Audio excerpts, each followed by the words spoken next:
Hello, and welcome to the Introduction to Strengthening My Workforce Pathways.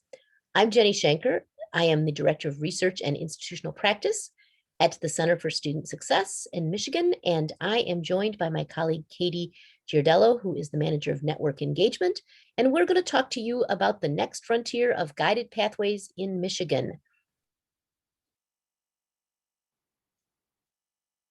Strengthening My Workforce Pathways is generously funded from the Ascendium Foundation, and we are happy to be able to bring this program to you, which will focus on building and developing pathways, guided pathways in workforce programs.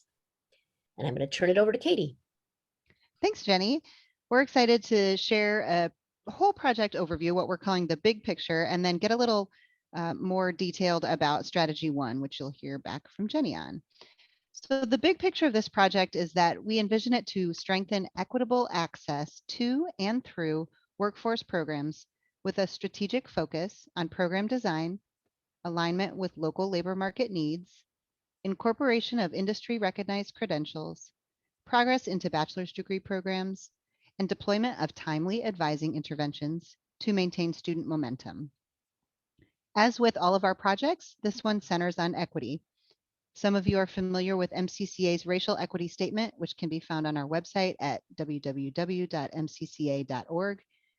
and calls us to explicitly center equity and social justice issues in all of our work.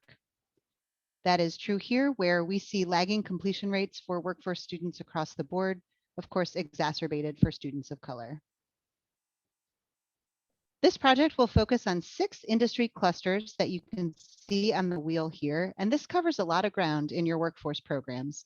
And you'll be invited to work with us at the program level within these industry clusters, and you'll hear more about that in just a moment. This project draws heavily on the Aspen Institute's Workforce Playbook, which we highly recommend that you check out and is linked so that you can download directly on one of the slides at the end of this presentation. The Aspen Institute has done extensive research on excellent workforce education in community colleges. And from that research, they've developed these 4 domains around which we will program for improving the essential practices in each domain area. You'll hear more from Jenny on how strategy 1 will be focusing on domains 1 through 3 through the scale of adoption assessment that we're introducing today. Related to those 4 domain areas, our project also has 4 strategy areas. All of these areas are interrelated and will work together to achieve the holistic goals of the project. But colleges and programs will have the opportunity to participate in these strategies discreetly, and the work will build upon one another as it goes along. Jenny's going to tell you more about strategy 1. Right, as Katie mentioned, the whole project is made up of those 4 strategies, but we will be kicking off this summer with strategy number 1. And strategy number 1 focuses on workforce program design. So this is about the design of the programs within your institution in those industry clusters that you saw on the pie slide earlier. So colleges are going to identify programs within the clusters of industry that they would like to focus on to implement practices at scale aligned with the domains in the workforce scale of adoption assessment, which we're about to introduce to you. If you have participated in guided pathways, you are probably familiar with the Guided Pathways SOAA, which has been a great tool for our colleges to monitor the implementation of practices across all the domains of guided pathways. We also have introduced, because colleges have given us such good feedback, we've introduced the SOAA for MyBest, which is the Financial Stability SOAA, or FSOA, and the Developmental Education SOAA to measure implementation of good practice in developmental education. That's the DSOA. So this is the WOOF SOAA. Say it with me, WOOF SOAA. Participating programs will be documenting their activities by filling out the WOOF SOAA and participating in a validation call process, and then we'll eventually share lessons learned through a series of multimedia communications towards the end of the project. Small stipends will be available to programs that commit to and complete intended outcomes, and more details on these stipends will be provided this fall.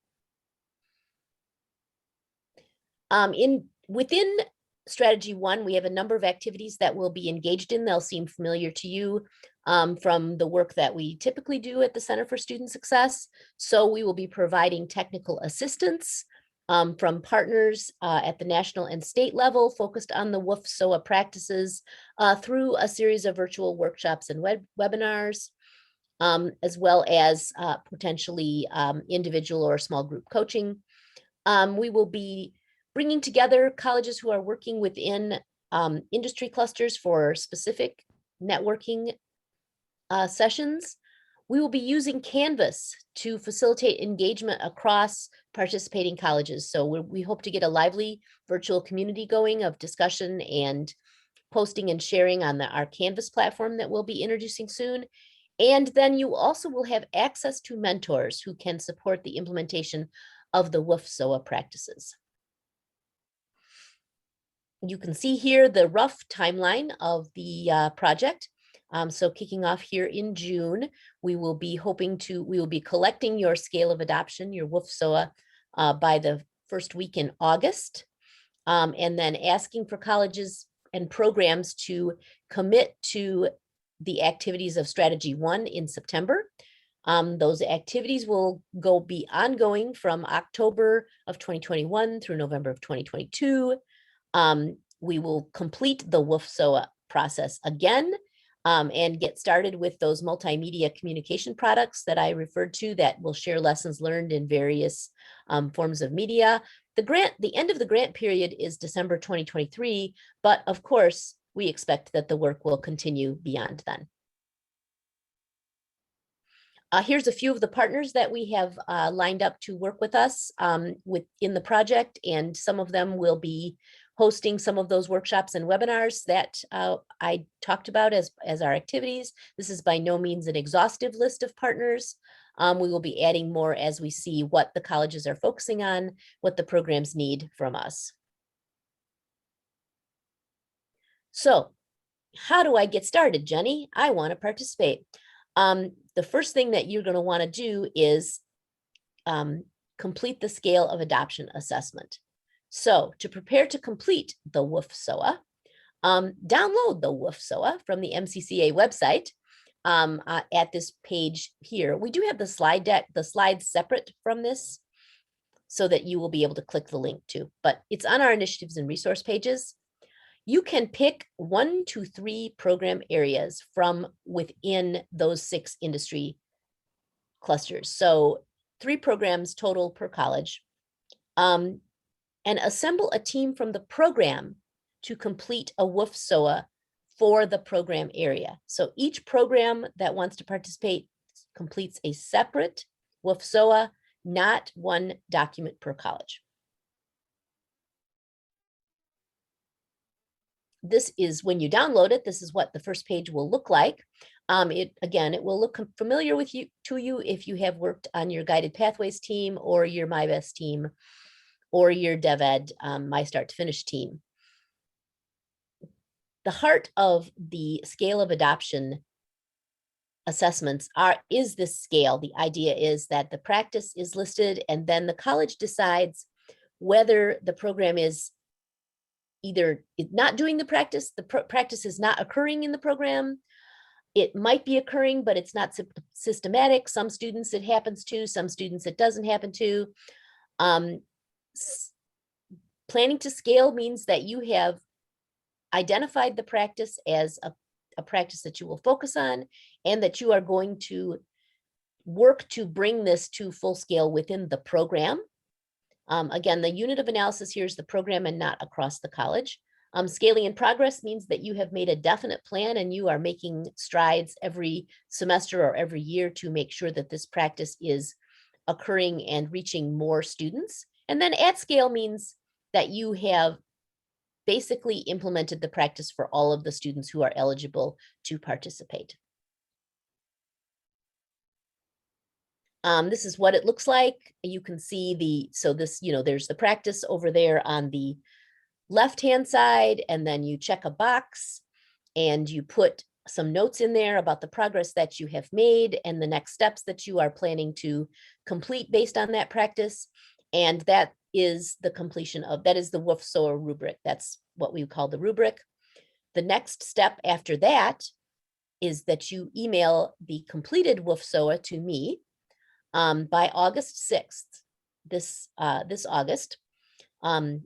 And then we will reach out to you to schedule a validation call during the fall semester to discuss the SOAA and then the next steps for participation. During that validation call, we will try to home in on practices where you feel like you have the opportunity to gain some traction within the program, or where you feel like you're particularly in need of strengthening in those areas, and also try to capture a couple of goals that you want to work on as part of your participation in strategy 1 of the project. So that call is important. And I'm going to turn it back to Katie for the next steps. Thanks, Jenny.